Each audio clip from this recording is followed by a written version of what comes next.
I'm all out of excuses and back in the den for my first episode in the razor review series. This one's going to take a couple of minutes longer. I'm going to go over what we'll be talking about in the series. Once I establish the series, beginning with episode 2, I want these videos to run between just 5 and 8 minutes. I want to keep it simple so that people who are new wet shavers or someone who doesn't even shave, so like if your significant other, your wife is sitting there next to you, she will be able to understand what it is I'm talking about.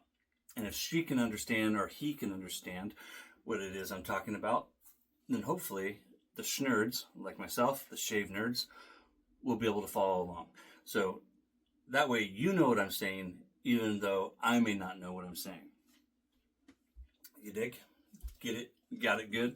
All right. So let's talk about what I have here and how we're going to break this down. Much like the brush review series, this is going to kind of have a similar format. And there's a lot of reasons why I'm doing that. I'll talk about that more maybe in a shave video. But when I'm doing my actual shave videos, I don't like dividing my time between 2 or 3 products to try and review. And that really came home again for me, again, when I just did my most recent review, the Pineapple Bay Rum. I was trying to talk about it, the Athena razor from Lambda, and the Pure Bliss brush from AP Shave Co. And not only does it make it harder on myself, but when we do reviews like that, at least for me, and I'm trying to find information about a particular product, it makes it harder to find the information I'm looking for. So, that way you don't have to watch a 10 or 30 minute shave video to try and find a little bit of information about the person's opinions on a particular product. So hopefully we're able to streamline it, make it a little more simple. Ready? Let's go. So keeping it simple, not going to get too deep into the weeds with anything. If you ever have any questions, something that I might not have covered, feel free to throw it down there in the comments. Please throw your feedback at me, especially with this first episode. This is kind of like my test run with it before I start doing more serious razors. This first razor is the #1 selling razor on Amazon, DE razor, and that is the Bulmica. And so what we're going to do with the Bulmica is we're going to first talk about essentially the aggressiveness, the efficiency. We'll talk about blade gap and then exposure, whether or not it's positive or negative. Knurling, blade tabs, weight and balance, blade alignment and chatter. So that brings us into tolerances, durability, construction, the materials that are used, friendliness to a new wet shaver. So how friendly the product is to a new wet shaver. Can they just pick it up and go? Or does it have a learning curve? And then most importantly, value. And all this is subjective. So this is going to be, the value will be subjective to a guy who owns hundreds of razors already and a middle class blue collar American living in hyperinflation. All right, ready? Okay. Get it? Got it? Razor. This is the Bulmica, and in the future, I'll be putting them right up here on the screen. Okay? Threw that down, I shouldn't have. I'm going to keep it close, especially for this first video. So with blade gaps, and just like with the other razor, how I had a kind of a middle barometer, all of this is going to be based off of my entire collection of razors. But also, though, I want to kind of keep it to where we're judging it upon razors that people might be familiar with. Common razors that everybody may own. So we'll be talking about the Mula R89. The gap on the Mula R89, for example, like I said, all these will be popping up on the screen in future episodes. Right here, though, let's break it down real quick. So the Mula has, and we're just going to do this in inches, the Mula has a blade gap of 0.018. The Edwin Jagger has a bigger blade gap. They are not exactly the same in dimension. And the blade gap on the Edwin Jagger is 0.028 of an inch. The blade gap on the Rockwell Plate 3 is 0.019 of an inch. So on the 6S and on the 6C, Plate 3 is 0.019 of an inch. That is the blade gap. On the regular Super Speed, we have 0.02 0.25. That is the same blade gap that is found on the Envoy. Now, those of us who have shaved with both know that because of a few factors, one, angle, and two, blade exposure, they do not feel the same. But we're going to try and keep it simple. I'm not going to focus a whole lot on angles. I don't want people getting lost in the weeds, and I don't think there's a lot of value to it. I think I can cover it best just by talking about it and then just pointing out the blade gap, right? So, same blade gap on the regular super speed as the Envoy, but they both shave differently. The feel is different. And then finally, the other barometer that we'll be using is the Merkur 34C. And the blade gap on it is the same blade gap that is found on the Blue Tip Super Speed from the 1950s Gillette, and that is 0.020 of an inch. That brings us back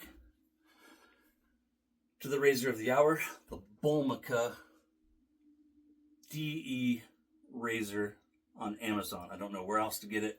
I bought it on Amazon. Regular price is like $10, but I paid like $9.10. There's like a 10% coupon. So this is under $10 though. You can get it in a bunch of colors. You can get it with different stands and stuff like that. Real quick, while I'm thinking about that, and I did ask him for, oh dang it, I did ask him for permission. Sam Hillebrand, no way. I just barely clicked on it. Sam had commented on my Rambles, Rants, and Razors video, and he had bought this. With all of these razors too, I'm going to have the product show up in at least one of my shave videos. That way I can put it in the link. So in the link, or in the description, sorry, in the description for this razor, you will find my coniferous review, the one I did of Sterling out there on the river. That is where I use this. So with all of these, you will either find one of three things: first impressions, which will be more rare, and then a shave, and then the razor review. That's how I want to do these, and this thing's ticking me off. So basically what he said was, it was great. Here we go. Sam, Tobin, I purchased the Bulmica razor, Gun Black, off Amazon after your conifer review, and it really shaves well. The blade gap may make it seem aggressive, but I didn't have any irritation doing 3 passes for 3 days, using it with a Gillette Nessette blade. I don't have coarse hair, and it was super smooth. I have only been wet shaving since August of 2023. As I read this, it is May 29th, 2023, 30th maybe? 29th. I have only been August 2023, so I'm a veteran newbie smiley emoji, right? Following along with me up there. If a person new to wet shaving wants to try it, maybe use a derby or a blade that is more mild. For the price, a newbie can take a chance. I agree with that. A more mild blade is suggested. When you buy this, it comes in this box here. It's up on your screen, right? You see it? And it also comes with 10 blades. These blades aren't bad. See them on your screen? But they aren't great either. If it's all you have, you can get a decent shave. But I do recommend like a Lord Platinum, a Derby, or something more mild. So the blade gap. Let's get into this, right? 0.035. And if we look up here at the screen, again, I'll have the blade gaps there for you as we're going through each of these steps, right? So 0.035, and then the exposure, you can see it there. There's quite a bit of exposure, and it is a 5, right? So we're going to start talking about scores. 5 being middle of the road, which a lot of people consider these razors to be, right? Kind of your middle average to lower, right? A lot of people would give a lot of these razors that I talked about, the Envoy being the exception, like a 4. If 5 is a medium efficiency, a lot of people might give these guys a 3, 4, or 5, or maybe even a 6, depending on the person, because they're all subjective. But I think that one thing that all of us can agree upon with all these razors that I grabbed here is that they do all land around the middle of the road when it comes to efficiency. The one exception being the Envoy. And I have used it in this video alone to point out to you guys that there is a difference. That blade gap alone does not define a razor's efficiency. It is 3 things: angle, exposure, and gap. So it's the trifecta. Angle, right? How pitched the safety bar is. The exposure, how much of the blade is sticking out from the top of the cap. And then the gap, how much room there is between the blade and the bottom plate. So we have, I'm not going to go into measurements or anything like that of actual exposure, but we do have positive exposure. And this, when we come down to the efficiency score, I'm going to land this one about a 6 to a 6.5. This is an efficient razor. Knurling, blade tabs, and weight and balance. So here's where I'll talk about whether or not the blade tabs stick out. Blade tabs do not stick out. I have a blade in there right now, and I cannot feel the blade tabs. The knurling isn't the best, but it's not the worst. When it comes to like the handle here on the Mercure 34C, I'd say it's, slight. So if 5 being middle of the road, right, what we expect on your average razor, I'd give it a 4 or a 5. It's a little less than maybe average, but it is a 4-inch long handle and is designed to be held like so. Weight and balance. It's really well balanced. It is. You can see it right there, and I do have a blade in it. Blade alignment and chatter. So this is what we call tolerances. The blade alignment. How easy is it to set the blade in when we open it up? Again, the other videos in this series will go much faster, and I will be referring people back to this video. So blade alignment, you can see that the blade alignment on this is really is awesome. In fact, see, I'm not even holding onto it, and you can see that the blade is actually stuck down in there. And so when you put this in, the blade is going to be right where you want it. It is something that is super cool about this little cheap $10 razor. So blade alignment, what I'm talking about is when you have the top cap like so, you set your blade in there. How easy is it to get it straight so that when you put your bottom plate back on it, is it straight right here? One thing with cheaper razors is it has what's known as a low tolerance or poor alignment to where the blade might be cockeyed. If it's supposed to be straight like this, you might have it more like this. And in doing that, you're not going to get a good shave, or as good a shave as you otherwise might have gotten. Chatter. What are we talking about when I say chatter? Chatter is how much the blade moves when you're shaving. So I still have a blade in here. It's not something that you could really see, but it's something that you can feel, especially when a blade has bad or poor chatter. As you move it along, think like a piece of sheet metal. And like, have you ever seen how you sometimes like in movies and old cartoons, they would like take them and shake them so that it would make like thunder sounds or different little like boing sounds, right? So as you're moving it along, if the blade isn't being held in place, that blade is allowed to vibrate and move and play, and that's what we call chatter. And that can cause irritation, a poor shave, all kinds of things that you don't want. A lot of cheaper razors have a lot of chatter. Some expensive razors have chatter. So blade alignment and chatter. In this tolerances group, I'm going to give this guy a 7. So going back up here to blade gap and exposure, right, to efficiency.